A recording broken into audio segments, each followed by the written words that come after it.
Before I actually talking to him, I was kind of like had this idea of like, yeah, it'd be like phone interview sort of thing, kind of get to know me. But we just kind of like really clicked and connected. So within like the first 5-10 minutes, like all that kind of went out the window. It was just like I was chatting to one of my mates, you know.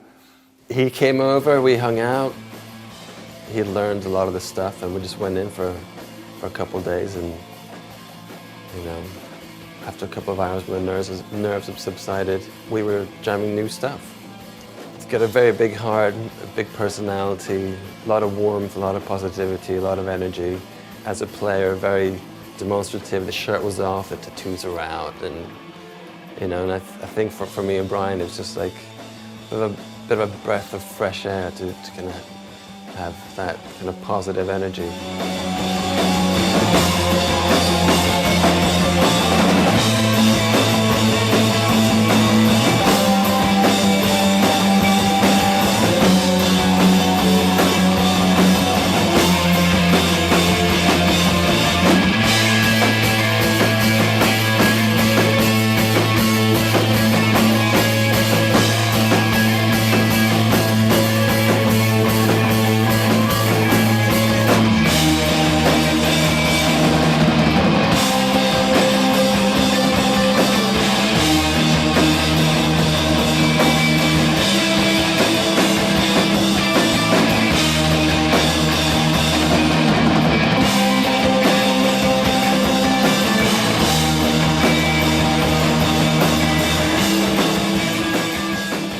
Nerve-wracking. I remember because Alex, she told me, she's like, no, don't worry, just here's the records I've done, just get familiar with the music. And I was like, nah, fuck that. I'm gonna learn every record. I want to be like, I thought I had this envision of like an audition. So I was like, I want to be more than ready. If they asked me to play one song, I'll say, right, name any track type thing. And so I got over here, and I've always wanted to come to London anyway. So it was really like fantastic on the touristy side of it, but also coming over here. So it was really exciting, and I didn't know what to expect. I didn't know how they were going to play, and because also their style was so much different than what I'd been used to playing, I was really curious to see how we would kind of mesh, you know, in our playing. So it was a lot of excitement. There's some video of me on doing like this tour, and I'm like this, you know, happy gay little schoolboy. He's like, yay! You know, he's like uber excited. So lots of smiles, that's for sure.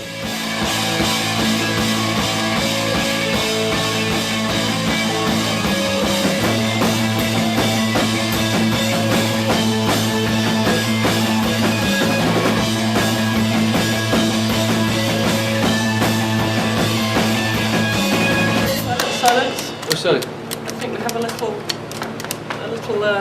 announcement to make. Kind of. So, what, are you pregnant? The boys have come to a decision on the album. Who they'd like to play on the album. Yeah. And they'd love it if it was you. What, you did? Approved and confirmed, Steve. If you're up for it. Good. Yes, fuck yes, man. That's good. It's gonna. Oh yes. I think he's just broken a rib. I gotta go around. What's the ribs? Oh, Jesus. Yes. Oh yes. Great stuff springs to mind, you know. But yeah, well done. That's great. Welcome to You look London. happy, mate. And again. Yeah? I think this is just magical.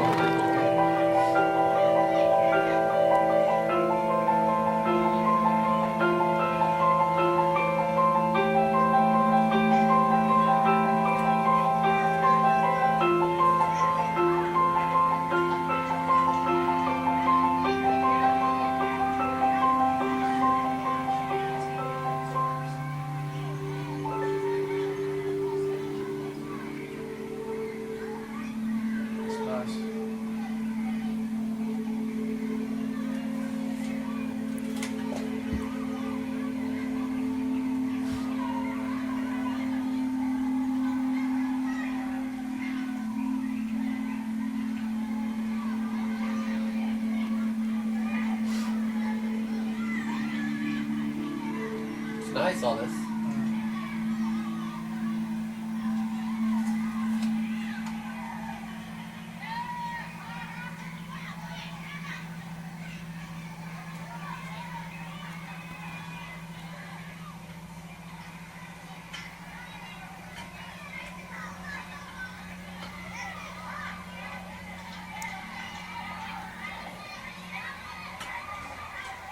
Yes, it definitely felt like a fresh start making a record. I mean, every time you go into the studio, you are aware that it could be a fresh start, but it's very difficult not to fall into sort of methods and, you know, and techniques that you've used in the past.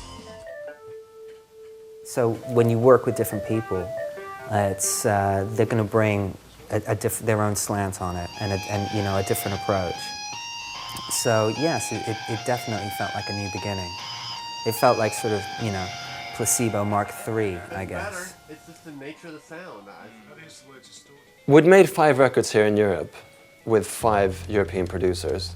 We felt a change of scene, since there was a change of lineup, it'd be a good idea for us as a band to take ourselves out of our sort of comfort zone in a way.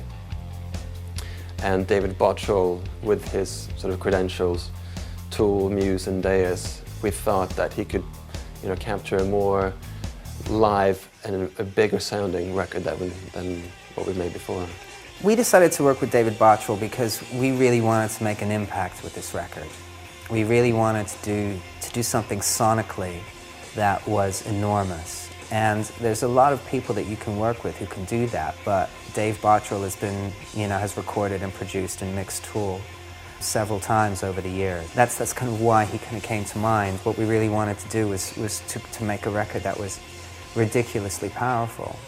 So what do you do when you want to make a record like that? You look for people who've made ridiculously powerful records in the past.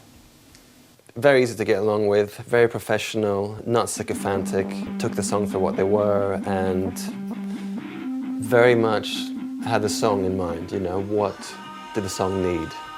He has excellent people skills. He really, really knows how to sort of get the best out of a musician. He understands the psychology of recording musicians really, really well. So you don't really notice that he's doing it at the time, but he is everything the way that he communicates with you is really all about getting the best performance out of you, making you feel the most at ease, never really under pressure. And he always makes you feel like what you're doing is worthwhile, even if it's a mistake, which I think is truly excellent. And you can tell that he's got a great deal of experience working with a lot of crazy people, I think, you know, in order to be so refined in his psychology towards bands. I wonder if just at the very end, when you go into the higher harmony, perhaps you could just back off the mic a bit. Back off the mic. Just back off a touch. Okay. Not too far, just Gotcha. Sing it from the mountaintops. Okay. The hills are alive. The hills are alive with the sound of Placebo. I loved working in Toronto. We worked in Toronto with David Bottrell because it's his hometown, and you know, he kind of threw us the idea right at the beginning of our working relationship of possibly, you know, going over the pond and recording the album in North America. Considering that we hadn't recorded outside of Europe before, it was, you know, quite an exciting prospect for us. I think what we realized that it was going to do 2 things. First of all, that it was going to kind of take us out of our comfort zone. And secondly, that because we were so far away from home, it would kind of create a really good working environment for us, or a good sort of working attitude, because you were sort of free of all the distractions that you could have if you were at home, or if you were doing something in London, for example. It's got a good vibe, you know, it's a very tolerant city, you know. And the studio that we worked in was an industrial estate, so there was nothing around, you know. We basically did 5 days a week, you know, very focused, and was the most productive and quickest recording session we've had. Because in the past we've spent 9 months recording in the studio, and that is definitely not good for your mental health.